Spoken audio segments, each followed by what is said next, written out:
Welcome to the Referrals Podcast, the show designed to help everyone from the solopreneur to the Fortune 500 company win the referral game.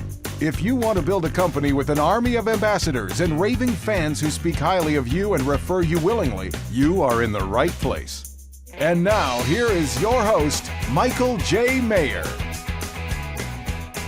Welcome, everybody, back to Referrals Podcast. I'm telling you, do we have a special episode today? If you're married or not, you're going to love today's show. I'm telling you, does that narrow it down? You have to listen to today's show. We've got the secret to great relationships, especially with your partner. I cannot wait to share what we've got today, but I'm going to make you wait. So here's the first thing is I just want to say happy Valentine's Day to everybody. Happy Valentine's Day. And you know, that's what I love. I mean, what do you love about Valentine's Day? You know, here's the thing. You had all weekend, right? The beautiful thing about Valentine's Day this year was it was on a Monday. So you had the 11th, Friday night, to kind of do something. You had the 12th to kind of do something, Saturday. You had 13th, Sunday, like recovery day. It's like all day to think about it, right? And then you had Monday, right, to be the best Valentine ever. And what did you do, right? And I just want you to know, you're listening to this podcast, you still have time to make up for Valentine's Day. A couple of days from now, it's not happening. You got no chance. But today is your day to do something for the love of your life, no matter what. If it's an Amazon, just let them know it's coming, right? If it just draw a freaking heart on a piece of paper, put I love you, write your little note, get a handwritten note. I mean, here's the thing. You save yourself, 58, 60 cents on mailing if you just give it to them, right? There's so many things that you can do. Sometimes it's just a hug. I will tell you, just hugging them and tell them that you love them. Happy Valentine's Day, honey. And then they go, well, Valentine's Day was yesterday. It's like, I know. Isn't that awesome? Right? It's Valentine's Day for us is every day. And I'm giving you the words here, people. I'm giving you the words because you know what? I've screwed up so many times. I had to come up with the words to recover from my mess up. But here's the thing that I love about the generosity generation. What if we could have Valentine's Day, Thanksgiving, and Christmas every day of the year? And that's what I want you to think about as you're going out every single day, is every day is Valentine's Day. Go out with love. Every day is Christmas. You're looking for gifts to give. You're looking for things to help other people with. And it's Thanksgiving. You're thanking yourself. You're thanking others. You're appreciative for everything. And I want you to go out every single day as if it is Valentine's Day, Christmas, and Thanksgiving all rolled up in one. And I will tell you, speaking of Thanksgiving, I want to give thanks for a big, great compliment that we got. A big shout out to Carla Shryock. I love listening to Referrals Podcast. It is the one, in all caps, her writing, not mine.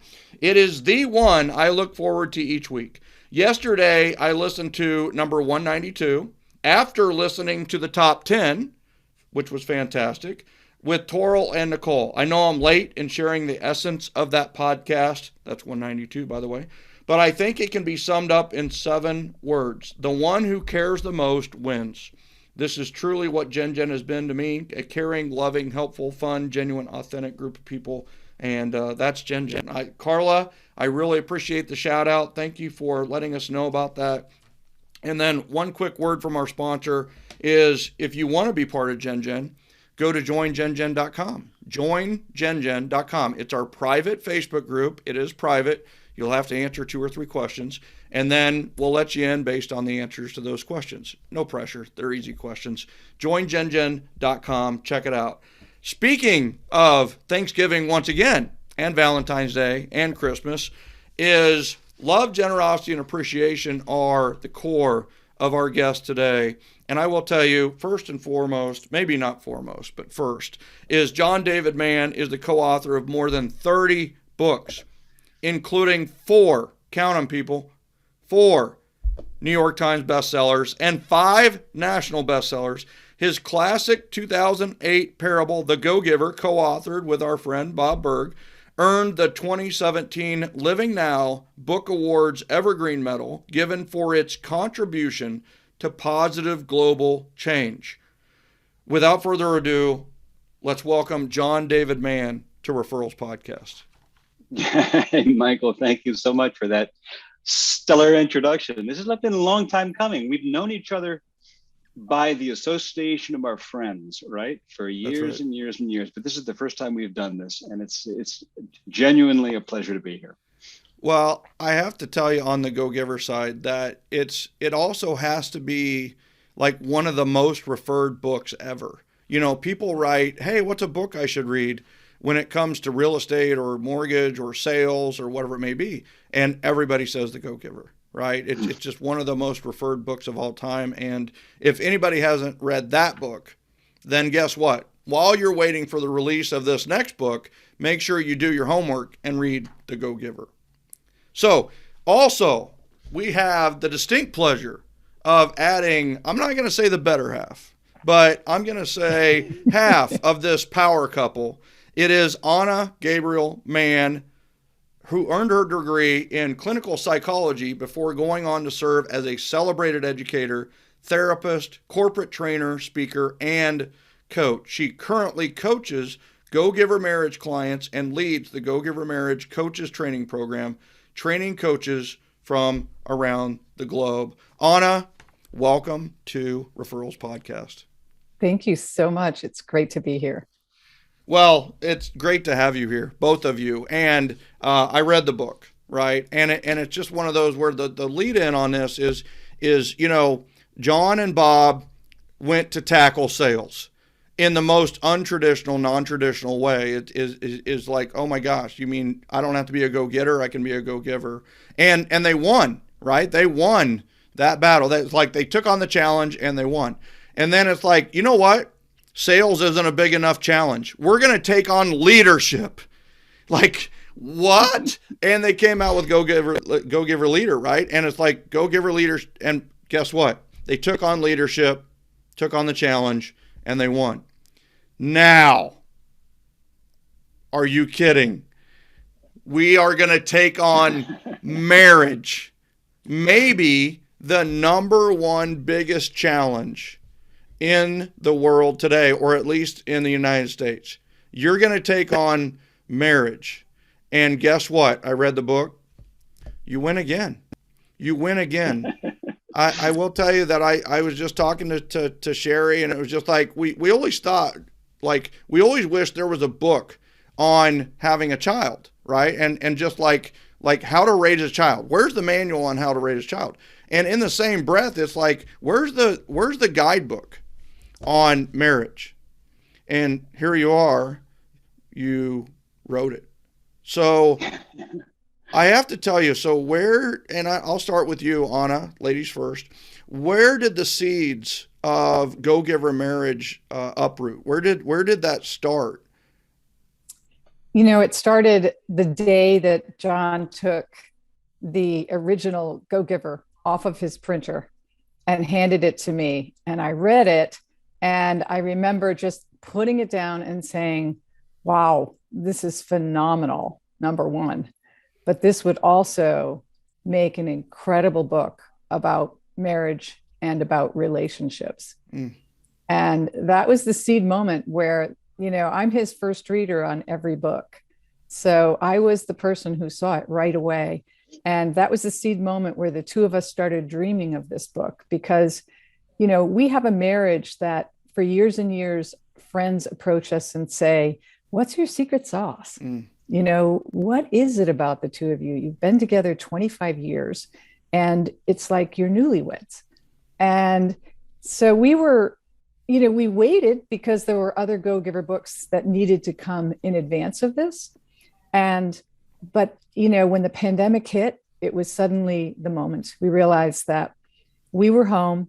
We really wanted to tackle this project. And we also knew that marriages all over the world were confined and struggling and going through a lot of stuff, being so enclosed. Well, with the pandemic and the epidemic, it was one of those where it's like, we've never been closer than ever. And the problem is we've never been closer than ever. It's like, wow, we're spending like 24/7, 365 together. That may be too much, and managing that. But all the stats are, 50% of all marriages end in divorce, and then the divorcees turn into other divorces and so on and so forth. We know people that have been married 3-4 times and that kind of thing. Sure. What if we could just solve this thing called marriage, and John, you wrote The Go-Giver. So how does this book differ from like the message of The Go-Giver? It's interesting because, somebody else asked us, why do a book on marriage after all that you've established this business brand so firmly and so broadly? And in a sense, it's actually not different at all. In a sense, they're all, you mentioned the leadership book, there's the Go-Giver Influencer, there's Go-Giver Sell More, then there's the Go-Giver Marriage. In a sense, they're all the same book in one sense, which is it's the same principle at the core. It's what we've come to call the Pindar Principle, which simply says the more you give, the more you have. It's counterintuitive from traditional economics, which says the more you give, the less you have. Well, human interaction doesn't work that way. It's the more generous you are. I think that I'm preaching to the choir here when I talk about generosity. Maybe, but we need to keep preaching it. Sure, right? Why not? Preach it, brother, right? Yeah. So, Anna said our friends would ask us, what's your secret sauce? And we thought about that a lot, honestly, because we didn't want to take our life, our love, our happiness, we didn't want to take it for granted. We actually wanted to reverse engineer it. What makes this tick? Why are we so happy anyway together? And we both came to the same thing, which is that we approach our relationship from a spirit of generosity. Mm-hmm. And that means several things. And in all of them, they're similar to the other Go-Giver books in this core principle of living with generosity. What's different, obviously, is that this isn't a book really aimed at the business sector primarily. It's aimed at the relationship sector, which is everybody. Mm-hmm. And you mentioned the divorce rate. Yeah, there's the people who get divorced. We're also interested in the people who don't. Yeah. Because, there are a lot of marriages out there, a lot of relationships out there, long-term relationships where the people are, yes, they're together in the same household. They don't split, but they're nowhere near as happy as they could be. Maybe they're not anywhere as happy as they were once. So Valentine's Day, romance, every relationship is burning like a fire when it starts. Harville Hendricks and Helen McKelly Hunt, they said in their endorsement of the book, they said, falling in love is easy. Staying in love, that's the tricky part. And that's what we want to address, is that long-term lasting love. That's what we wanted to really take head on in this book. So I mean, I got to go right to that. Like, all right, so how do we establish lasting love? I mean, where does that come from? What's the secret, so to speak? Anna, what would you say as far as coming out of the book? What do you disclose? What makes this different than other books, and what makes lasting love? Well, one of the things that I would share is that the 5 secrets that we outline in the book are all based on psychological principles of developmental theory. And I have the greatest hope for the generation that listens to your podcast, because I really believe that a lot of people in that generation did come out of divorced families, because our generation was terrible at divorce. And it's not like it isn't still continuing at all ages. But I really feel that there's a new generation coming forward that not only wants to understand what the secrets are, but they really want to employ them. They want to stay married. They want to stay happy. They want to keep that sense of intimacy and connection. I absolutely love that, because it's so true. Is like the millennials. Everybody's talking about the millennials and Gen Z and how they're not as good of workers. And it's one of those where it's like, well, I think relating to them will make them great workers, and you've got to tie it to a cause in some way. But here's what they saw. Yeah. They saw their parents going to work and working all hours, and they saw it disintegrate the marriage, and it made for worse relationships in the household. So they're like, yeah, you're right. I'm not going to work like that. And so it's like, all right, well, not work like that. Well, they've seen a different kind of marriage, right? So they're in some cases, I think they're even a little scared of marriage, right? Studies show that they're getting married a little bit later in life and that kind of thing.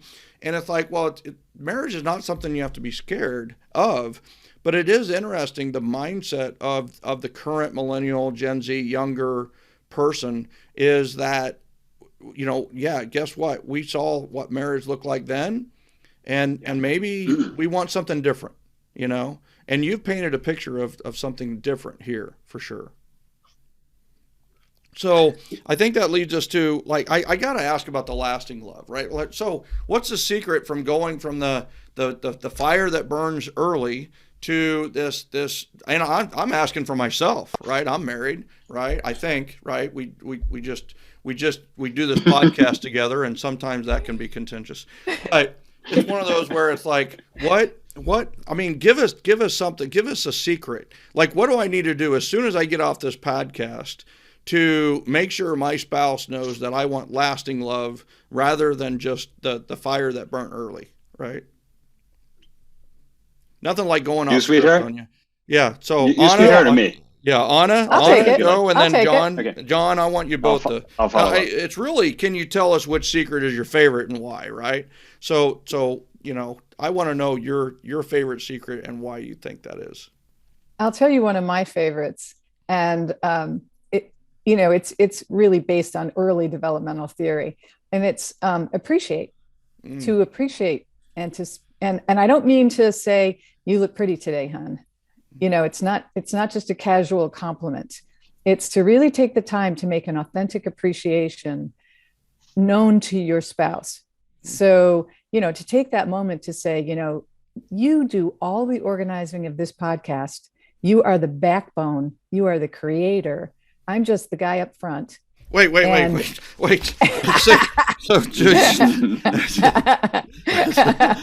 got to write all that down. That's so good. And none of this would exist without you, my dear. And I don't take enough time ever to really let you know how much I appreciate that you make the wheels turn and that you really keep it in motion and that you're brilliant at everything from editing to putting it out on social media. It's like, these are the things that you do for me that make my life so much easier. And I love you, honey.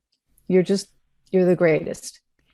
Thank you it's like so much. You were not saying that to me right then. I was just like, oh my God. So I will tell you that I'm going to go back, look at the transcription of this, write down every single one of those words, learn it. But you're talking about true, genuine appreciation to the core, stopping and appreciating versus the casual, hey, you look cute, or, does this dress make me look fat? No, you look awesome, right? All that kind of thing, right?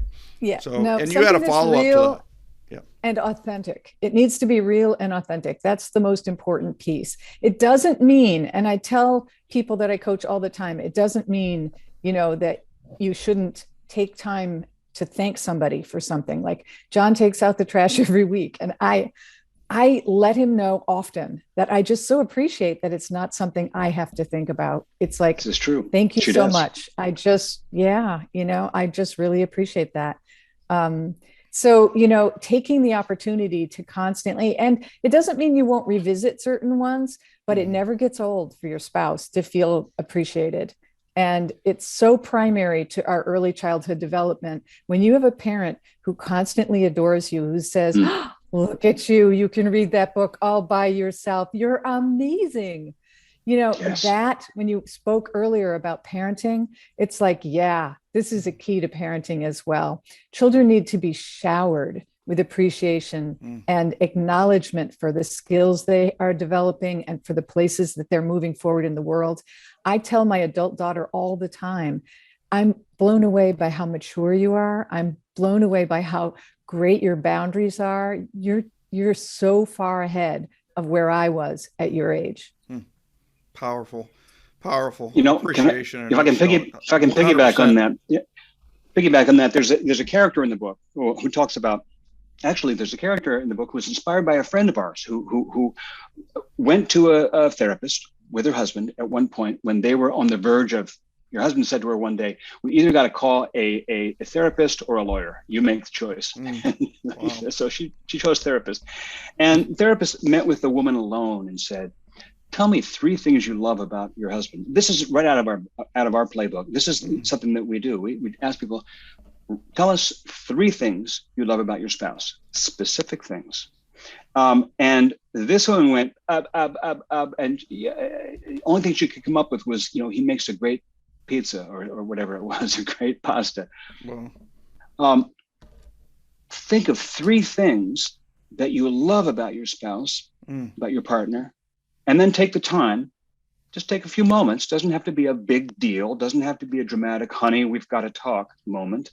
Just take a few moments to say, stop your spouse and say, hey, listen, you know what? I don't tell you often enough. Thank you so much for doing the XYZ. Or I love the way that you take care of this and that in the house. Or I really appreciate this thing you said to me the other day, whatever it is. Then do it again tomorrow. Then do it again the next day. And here's the thing about that. When this counselor asked this woman, tell me 3 things you love about your husband, she says, 3 things. I can tell you 10 things that bother me about him. Mm-hmm.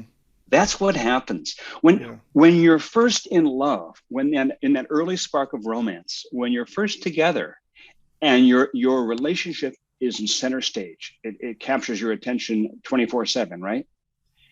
You're telling each other things constantly. You're noticing things constantly. You're noticing all these amazing things about this person because you're falling in love. It's like the kindling of a fire. It burns bright. Then time goes on. You have careers. You have a house. You might have kids. You have stuff going on that you have to take care of. We have stresses of everyday life. You start to take those things for granted. And that's not evil. It's just natural. There's no malice. It's just momentum. You have other things to take care of. But here's the thing. We've got to still pay attention to those things. We've got to simply take the moments out of the day, the simple daily things, not a big deal, to chase down and notice those things and speak them out loud. Because if we don't make that daily habit of saying, oh, look at you, you can read a book by yourself, to the child, right? If we don't say that to our spouse, wow, I'm just amazed at how you just made that meal. Or wow, I'm just amazed at how you do this or do that. If we don't stop to do those simple acts of acknowledgement, we create a vacuum, and into that vacuum starts to slip criticism and little resentments and little frictions. Entropy takes charge. And that's what begins to dissolve the fabric of the relationship between 2 people who actually love each other. It's just physics. It starts to get friction and it starts to wear down. And it can wear to the point of no return. That can happen. You can have a marriage that has gotten so worn down by its own generated friction that you just can't figure out how to put it together. And there's where you talk about the divorce rate. The key is to catch it early, reestablish those habits, the simple daily habits, practices of appreciation and acknowledgement. Love that. Anna, you had something to add to that? I do. And that what John was describing is the hallmark of codependence as well. We get into a marriage, we bring these large suitcases of our emotional baggage from our history with us. And then as the relationship gets closer, those suitcases magically start unpacking themselves. And all of your material starts interacting. And so then all of a sudden you're in the, I love you, but stage. I love you, but, I'd love you more if you would, if we were intimate more often. I'd love you more if you lost 10 or 12 pounds. I'd love you more if you went to the gym regularly. We start putting conditions on our love, and that criticism starts to roll that John was describing. And that really is the opposite. And it is one of the 4 horsemen of the apocalypse that Dr. John Gottman speaks of, is criticism. And that is really the opposite of appreciation. And yet it is what people fall into. I did the dishes 3 times this week. Don't you think it's your turn? That's not going to keep your marriage in a really smoking hot place. Yeah. Powerful. The release of 7L in 2010 sparked a movement among business owners. Industry-changing Catalyst Coaching, Referrals Podcast, and annual summits were created as a result. And now we're excited to introduce the Referral Mastery Academy, the online university for everyone in Gen. When on the Academy campus, head over to the library, get your library card, and browse all of our free resources. Everything at the library is free. Or you can enroll as a student and have access to the library, plus all of our on-demand courses, where you can learn and implement at your own pace. Buy one course at a time. Finally, you have the option to go all in and join the Academy. Academy members get access to all of the on-demand courses, the library, and monthly live classes and challenges. Academy members pay $99 per month and have access to everything. Check it out today at referralmasteryacademy.com. John, do you have a favorite secret other than appreciate, or is appreciate your favorite as well? You know, the subtitle of the book is The Go-Giver Marriage, as you can see over my shoulder, but over on his shoulder. The subtitle is a little story about the 5 secrets to lasting love. And so the book is organized around these 5 secrets, the first of which is appreciation that Anna's talking about. Mm-hmm.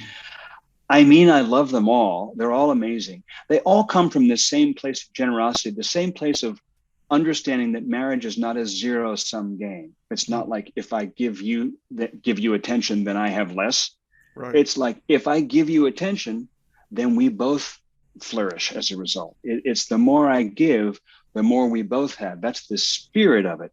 Mm. I love all 5 secrets, but I'll mention one that is we call allowing. And it's maybe the trickiest in a sense, or it's the most subtle in one sense. Allowing means giving the other person, giving your partner the benefit of the doubt. Mm. Let's say they snap at you. It is assuming that they're not criticizing, that it's not about you, that they're not really in a bad place around you, that they're having a hard day, that something happened that stressed them out, that they're not feeling well. Something's going on for them. And what they need most from me at that moment is not for me to jump in and say, hey, why are you snapping at me? It doesn't solve anything. You don't need me to say, hey, what's wrong? How are you feeling? What they need me to do is just take a breath and just be there for them. Mm-hmm. Allowing is giving the person space, giving the person support, giving the person a context for healing. It's allowing them to be also who they are, how they are. The opposite of allowing, in the same way that the opposite of appreciation is criticism, mm-hmm. the opposite of allowing is controlling. And often when friction creeps into the marriage, into the relationship, we start to want to control the other person. Honey, couldn't you just put the toilet paper so it rolls this way instead of that way? Because that's how I grew up doing it. That's the right way. You know, there's your way and then there's the right way. Or trying to control the way they talk. Trying to control, I wish you hadn't said so much at that party. I wish you would have spoken up a little bit more at that party. I wish you would be taller, shorter, fatter, thinner. Mm-hmm. Trying to control the other person so that I don't have to look at myself and change myself. That's what it really comes down to. Mm-hmm. Allowing is, you know what? This person's in a bad space right now. It makes me feel uncomfortable, but that's my problem, not theirs. Let them be the way they are, who they are, love them, and grow. And that's a secret that often comes into play only over time. When you're in the first rush of marriage, there's no question of allowing.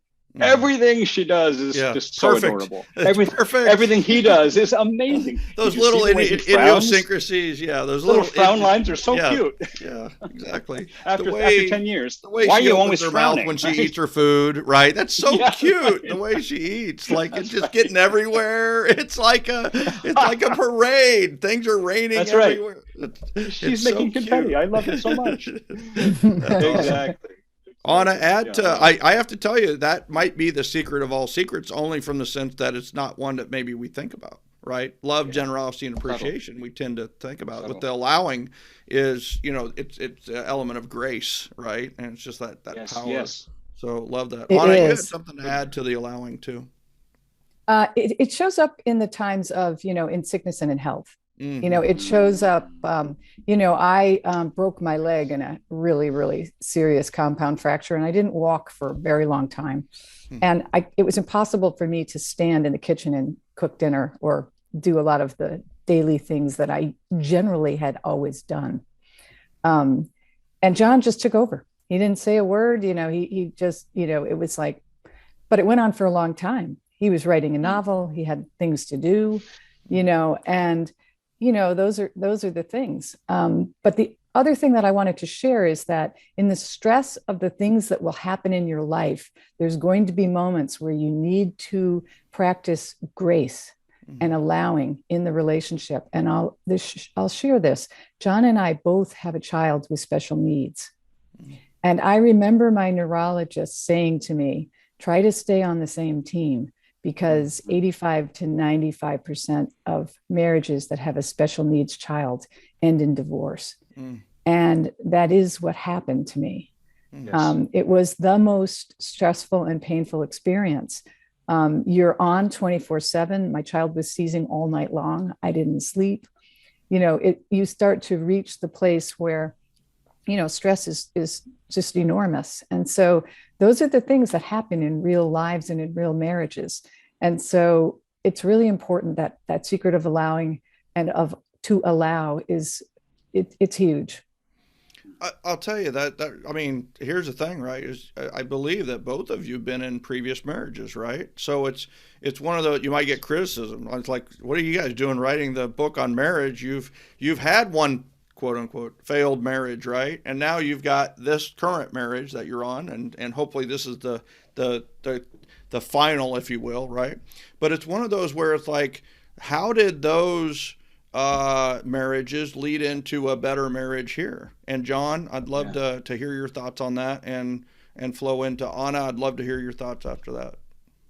Yeah, I had, for many years, I worked in the, primarily in the world of business. And that was my focus. Before I was writing novels, and even before I was writing parables like The Go-Giver, I was leading a sales group, and I was teaching principles of leadership in business. And here I was, a guy in my 20s, I had a business that went bankrupt. So I was teaching. So here's the interesting thing. You talk to entrepreneurs like, people at the top of their game, people like Elon Musk and who's the Virgin Airlines guy, can't remember his name at the moment. Yeah. Thank you, Richard Branson. Yeah. You talk to these great entrepreneurs. Most of them have been through bankruptcies, have been through business failures. It's helped to inform their understanding of the business world. And that certainly happened for me. Having gone through that failed business made me so much better of a business person, because it gave me a much greater understanding of what not to do and also how things work. Because failure creates self-reflection. At least it ought to. You hope it does. And that was certainly true for me in marriage. I reached a point where I entered the world of marriage in my 20s, full of optimism and faith and confidence. I didn't even question. When I first got married, it was like, of course that'll last for my lifetime. Why would it do anything other than that? It did it for my parents. Never even thought about it. And then it didn't. And then it didn't. Oops. And that really caused me to take a hard look at a lot of my assumptions about myself and about marriage, especially myself. And I reached a point, tell you, Michael, where I had doubts whether I was the marrying kind, whatever I thought that was supposed to mean. I really didn't know if it would ever work for me. And Anna and I had been together for many years, and I was reluctant actually to get married until I reached a point where I had sort of reflected to the degree where I was like, yeah, I think I got this now. I still think that was true. But yeah, there's. Go ahead. I love that. I think that I love your business analogy to it, is because, it's Dave Ramsey's spoken quite a few times about how, he's had several instances that failed on his way to figuring it out, and failure is just part of life, right? The great teacher. Yeah. Anna, how about you, as far as, having a previous marriage and going into this marriage? How did that affect you? And how do you answer the criticism that, wow, you're writing a book on marriage, you had a failed marriage? I've been a therapist for a lot of years, and I have sat in therapy rooms and watched marriages just disintegrating in front of me. And I've always been struck by the battle between I'm right, no, versus I'm right. I'm right, no, I'm right. I think that ego and an inability to address your own personal growth in relation to your history is really powerful. You can put two people together, and one person might have had a depressed parent, and the other person might have had a neglectful alcoholic parent or a very critical parent. And what you'll see is that sooner or later, some of those behaviors will start to show up in the marriage. And it's important to be able to talk about them, dissect them, and open up in ways that you can both grow. I think that if I had any advice for my 20-something self and for John's, it would be, don't rush in. I met my former husband and married him inside of a year. And I think that you need to give yourself enough time to not only see the flags on the field, but to identify the dynamics that will start to become clear as the codependence and the different ways that we try to control each other's behaviors start to emerge. And I think that it doesn't. Yeah. And in yourself as well. Absolutely. I'm a great believer that everyone should do some sort of coaching or therapy, really through their whole 20s and into their 30s. It's just a foundation 40s, 50s, 60s, 70s. Absolutely. Absolutely. I mean, a brilliant therapist helped me to pull through my divorce. My divorce was not, planned. But, sometimes people just fall away from each other because the stress of what they've been dealing with is so great. And so I feel like, when John and I spent 10 years engaged. And, some people laugh when they hear that. But I know that for both of us, it was an important time of learning. And I really wanted him to have the opportunity to figure out how he really felt. And for both of us to be doing our personal work. So I gotta say, just Michael, an there's FYI on that real quick. Is Sherry and I dated for 11 years before we got married. Hey, nicely done. Nicely done. Yeah, I mean, it's so good. interesting those It makes those sense. parallels there. Yeah, It makes John, you perfect wanted sense. to add. Yeah. I was going to say there's a line in the book when the person is talking about exploring the other person, about learning more about each other, and about sort of investigating each other and asking questions about, the person's existence before you knew them. And there's a line in there that says, every person is an unexplored continent. And I say that because, Anna says we were engaged for 10 years. During those 10 years, we were learning so much more about each other. And you know what? It's many years later, and we still are. There's so much to unpack. Every person is an unexplored continent. And if you think about the United States, just think about the landmass, the mountains and the rivers and the valleys and the forests and the glades and the ridges, and it's gigantic. Every person is like that. Every person has such a rich tapestry of history, of things that were special to them, of disappointments, of hurts, of betrayals, of triumphs, and they're all important. They all make up little pieces of us. What's more, as Anna pointed out, they all have suitcases that start unpacking in the middle of our relationship.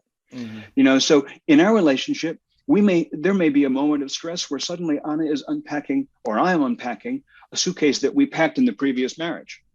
Like, I'm responding to her as if she's behaving in a way that my first wife did, even though she's not. I'm just in my suitcase. Or it can go back to childhood, or it can go back to last week. It can go back to a suitcase that my boss packed yesterday, or that some colleague packed, or, we're constantly accumulating baggage, not just from our past, but even from our present. And we unpack everything in the course of a relationship. So every person is an unexplored continent, and that's just a glorious thing, because that means that marriage is a lifetime adventure, always more to learn. Powerful. And in this case, it's like Europe and Asia became Eurasia. You guys came together on this book, And so tell us about the challenges of writing a book together. Like, did this try the marriage? Or how did you break up the responsibilities to Took us to the breaking point, Michael. I mean, really, it just almost shredded. Yeah, let's not have any announcements between now and March 8th, okay? Just stay together through the 8th. And then here, I will say just something about the questions I just asked were a little sensitive and a little bit hard, but that's kind of what I do. I mean, I'd rather have it communicate and have it out in the air than it not be, and we can all converse and move forward. Oh, we'd love to talk about the process. We'd love to talk about the process. You first, sweetheart, or me? No, go ahead. Michael, you know me. I've published over 30 books. I've been writing for a decade and a half. It's what I do. And Anna is my first reader in every book, as she said. But this is the first time she's come around the other side of the desk and gotten in the keyboard and been the writer of a book with me. It was a 50-50 proposition, not out of any artificial effort to be fair. It just worked out that way. The book is in two halves. The first half is called The Parable. And the second half, which is about as long as the first half, is called The Practice. Mm-hmm. The first half is a story. It's a parable like all the Go-Giver books are parables. And in fact, it's a parable that has a fable tucked in the middle of it. So it's like two parables, one wrapped inside the other one, like a turducken of a story. And there are characters from all the previous Go-Giver books appear in the story, in the parable, which was really, really fun. The second half, The Practice, is not a fable, not a story, not a parable. It's a practical how-to guide. It's an actual explanation of these 5 principles, where they come from in psychological theory, developmental theory, as Anna says, and examples of how to practice them, real-life examples of how to put them into practice in your life. I did most of the writing in the first half. She really wrote the second half. We each had input into each other's, and we were, both involved at every step of the game. But it was so much fun. It was an absolute blast. And I'll tell you, we didn't know what to expect going in, because we've never written a book together before. And it worked out that it was just a complete joy from start to finish. And now we're developing programs together based on the book, this coaching program that you referred to earlier, and workshops and so on. And it's like a whole new career for us that we get to do together. So it was just a blast. Love it. I love it. Anna, add to that. Sorry. Sorry, that is our child, Phineas. What I would add is that as well, John's never had a co-author that wrote 50% of the book ever. Mm-hmm. John is generally the writer in all cases. He writes the book. And that doesn't mean that all the ideas of both he and his co-author are completely embedded in that writing, but that's what he does. I had published in psychology journals and in other places in the past, but very clinical. I was a professor at the graduate level for a number of years. And so, I'd always wanted to do more writing of this sort. And this book has been burning a hole in my heart for 15 years. So, it was not only a joy. Sometimes something would spin off of I would write something and then send it over to him, and he'd come out and go, whoa, and, it was just so much fun for me personally, because I have such regard for his writing, and I have such regard for his, what he can put together with words. So it was a gem. And, the workshops we're doing workshops for couples, and we're doing workshops for men solely and workshops for women solely that are all online. They're Zoom events. And in fact, if any of your listeners want to book a room with 8 to 20 people in it, they can have a private Go-Giver marriage training, because we've decided that the best way we can take it out is to just do lots of workshops that offer the concepts, that teach, that talk about why, the details of each secret and what it's really about. So it's kind of like an in-depth opportunity to really understand the book at a different level. And I think it takes people through multiple readings often, because they go back and they go, oh, now I get what allow really means. Instead of looking at it and saying, okay, to allow, what does that mean to me really? So it's been a joy. It's been an incredible joy. And we're so excited about the book. We really want to save a lot of marriages. We want to help a lot of young people to extend their engagement, spend that time, really go into the marriage with their eyes open. We believe the book can have a real impact. I'll tell you, one thing, I love what you've done with the book. I love the parable plus the practice. And, a lot of times when people criticize, certain books like 7L or Go Giver or Lencioni's books or Blanchard's book, it's all parable. It's all story. I really liked it, but, where's the juice, right? Where's the system or whatever it may be? And so you've added that. You've added it with the practice and totally given strategies and things that they can implement literally right after they read the book to improve their marriage and improve their relationships. I love how it all came together. I love how I read it from head to toe, basically in 1.5 sittings, and it was an easy read. I absolutely loved you read a parable and sometimes, all right, what do I do next? What do I do first? And there, boom, right there it is already in the book, and it allows me to take that next step. I absolutely love that. So I'm so glad. That's great. I'm so glad to hear that. Terrific. Yeah, so well done. And I think the other part of this too is that it's such a necessary book right now.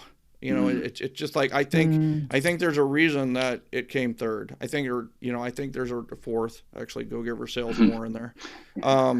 And I think there's a reason that it was burning a hole for 15 years. And I will tell you, I don't know anybody that made better use of the quarantine and pandemic time than you two. I mean, let's get together and make a book, right? And I truly believe that it's going to be successful. Period. It's going to be successful. But more importantly, maybe, is how many people it's going to help in such a big way. Just the reflection. One of the parts, it's like there's a big element of stop that I got through the book, and maybe this is just my interpretation, is stop and appreciate.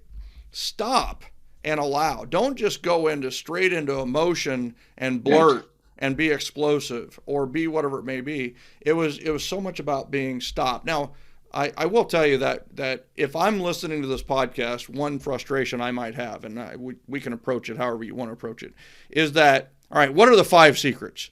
All right, are you guys okay with revealing the 5 titled secrets of the Go Giver marriage, or do we need to read the book? I'm fine with that because you're going to go read the book anyway. Are you sure? Because you'll be big review. I feel like you lead the way here, sweetheart. Yeah, I feel like Leave to some just mystery. name them. I feel like to just name them minimizes them. I honestly do. These are easy to employ daily. When people read the practice side of the book, they suddenly go, wow, I could do this in 15 minutes a day. Well, yeah. And in 15 minutes a day, it'll have an enormous impact on your marriage. So it's not like I don't want to reveal them, but I feel like the story, I think this is John's most powerful parable. I really do. Mm-hmm. But when you then add that love is a practice, if you're going to become a first chair musician or a great athlete, or you're going to become really good at, your particular brand of work that you do, you have to put in hours and hours and hours of practice. These are secrets that can be employed in 15 to 20 minutes a day, but will have a lasting impact on your ability to be in the marriage 25 or 30 years later and still be deeply in love. That's where we are. We're 25 years plus, and we're deeply in love, and our relationship is easy. It's wonderful. And I really want people to have that benefit, but I also want people to know that, it's a book that you can read in an hour and 20 minutes. I mean, it's that quick, it's that easy. And at the same time, there's, I don't know, I just feel like it's got real depth. It's theoretical.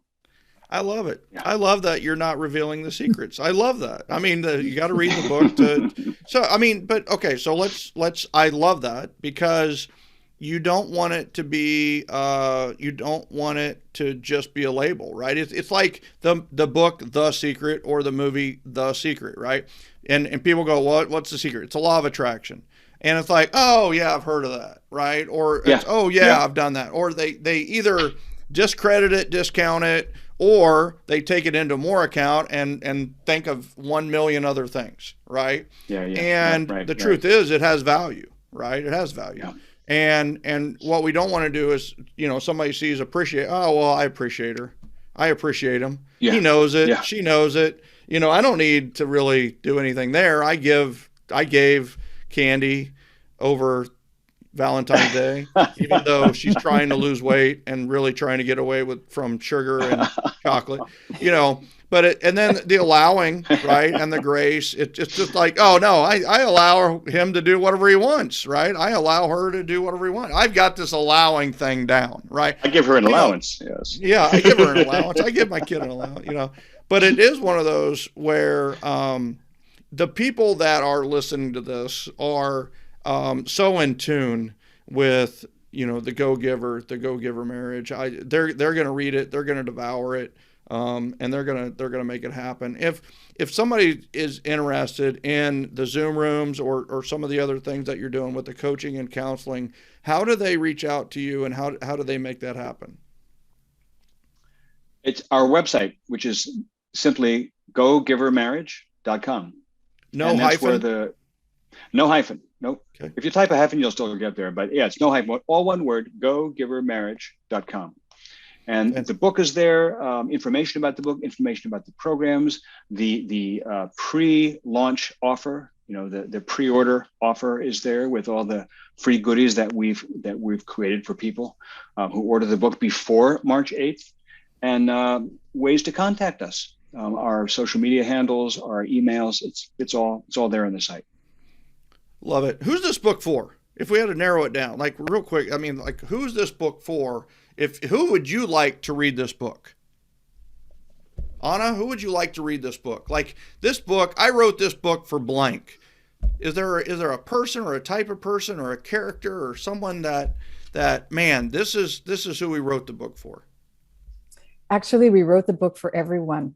And when people ask us frequently on podcasts, people will say, is this a business book? And we say, yes, it's a business book. Nice. Because every person in every corporation goes home to a family, goes home to a marriage or a relationship of some sort.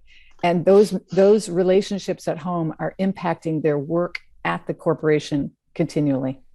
So this is a book not only for everyone, but it's a book for anyone at any stage, whether they're just thinking about the serious relationship, they're already engaged, they're married 10 years, they're married 30 years.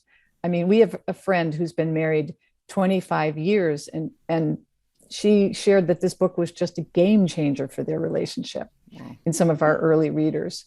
So, it's for everyone. Do you have something to add, John, to that? Yes, I would limit it a little bit. I would say it's for those people who would like to have meaningful relationships with other human beings.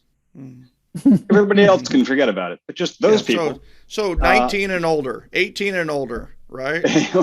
So well, yeah. I mean, people who are younger than 18 have meaningful relationships with other human beings too. I mean, we targeted it at marriage specifically. We had the intention of doing that, and yes, young married couples, people who are about to get married, will certainly benefit from that. Great gift. People, as honest, have been married for 25 years, and they'd like to have a freshness and come back to their marriage, but also people who aren't married, people who are in long-term relationships. And for that matter, the principles in the book, the 5 secrets, really are applicable to the colleague relationship, the boss-employee relationship, to the sibling, the friend. They really are applicable to relationships in any context where you have 2 people who are different people coming together in some way of relating, and you want that to happen that's fruitful and meaningful for both. Yep, that's the book. I love it. I love it. And as a researcher, I'm also doing research on parenting.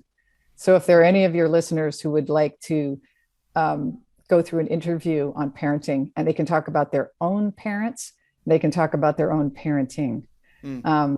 It's broad. Wow. That's awesome. And I will tell you, I see this as like a perfect wedding gift, a perfect anniversary gift, a perfect go to college gift. I just think there's a ton of applications for this, and I think it's a great gift for any time. But I think some of these milestones that people have in life, this would be like, the number one gift, because I truly believe a book is the best gift, because it's a gift that you can open again and again, and it's always different because you're always different. And I will tell you that I love it. I love this book. I endorsed it. I don't endorse every book that comes across my desk, and I couldn't get it across fast enough. In fact, I got it across so fast that I sent it to just me and Sherry. That's how that's how fast I sent this endorsement. I replied all, I thought, and I sent the endorsement to me and Sherry, which is interesting. I wrote back a few weeks later and said, "Was Michael going to answer?" Yeah, yeah. Don't want to pry or push. Like, oh my gosh, no wonder he didn't say anything. He didn't get it. So I'm telling you, like I said, you conquered the sales world with Go Giver. You conquered the leadership world with Go Giver Influencer, and I truly believe that the two of you have made huge inroads. You won the marriage game, and you shared that secret sauce with us, all 5 secret sauces. And this book is going to make a huge impact in the world, and I'm excited about that. And I hope people read it. I hope they implement it, and follow the practice and love the parable as much as I did. And I'm excited for you. It comes out March 8th. I want to verify that. It comes out March 8th.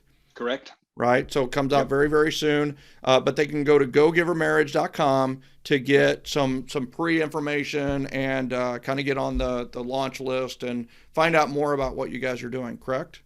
Yes. Correct. And free gifts. The premiums. Free gifts for pre-ordering. I'll tell you what those are, because it's real brief. Yeah. We put together 2 video, we call them mini masterclasses. They're sessions with the 2 of us talking about certain topics in relationships. One is about the mindset of lasting love, and the other is about de-escalating conflict. So those little video masterclasses are only for the people who pre-order the book. And also there's entrance to we're going to hold a live Zoom fireside chat, a Q&A format. For people who pre-order the book a week or 2 after the book comes out. So that's access to that is on the website also. I love it. We'll be there. I love it. And people can go to referralspodcast.com to get those links as well if you feel like it. And those of you that have been watching the show and tune into it every day, please look below at the show links to get direct links to gogivermarriage.com. You're going to get 2 mini class mastery classes, if you will. You're going to get so much more, but the biggest thing is you're going to get invited to this wonderful Zoom after you get the book, and you can discuss it in live Q&A format with 2 authors at that time. It'll be 2 best-selling authors of Go Giver Marriage. And I'm telling you, John, Anna, thank you so much for being our guest here today, and thank you so much for delivering this book to the world that needs it so much. Thank you. Thank you. Thank you so much, Michael. Well, ladies and gentlemen, I'm telling you, you've got to make sure that you go to gogivermarriage.com, make it happen right now. Just go do it. While you're already on your phone, you're already listening to this, you're already doing something electronically, you've got internet, go to gogivermarriage.com, make it happen. And then when this book comes, read it with your spouse, read it with your kids, read it with your parents. The bottom line is it's going to help you and your relationship become stronger. For those of you that are interested in joining the Generosity Generation, go to joingengen.com. And I'm telling you right now, I'm so excited about what's going on in the world right now. A lot of beautiful things. I tell you, if you don't do anything else, you've got to make sure that you live your life and business with love, generosity, and appreciation. You'll be so happy for it. And every single day, you'll be able to celebrate Valentine's Day, Christmas, and Thanksgiving every single day. We'll see you next time on the Referrals Podcast. Thanks, everybody.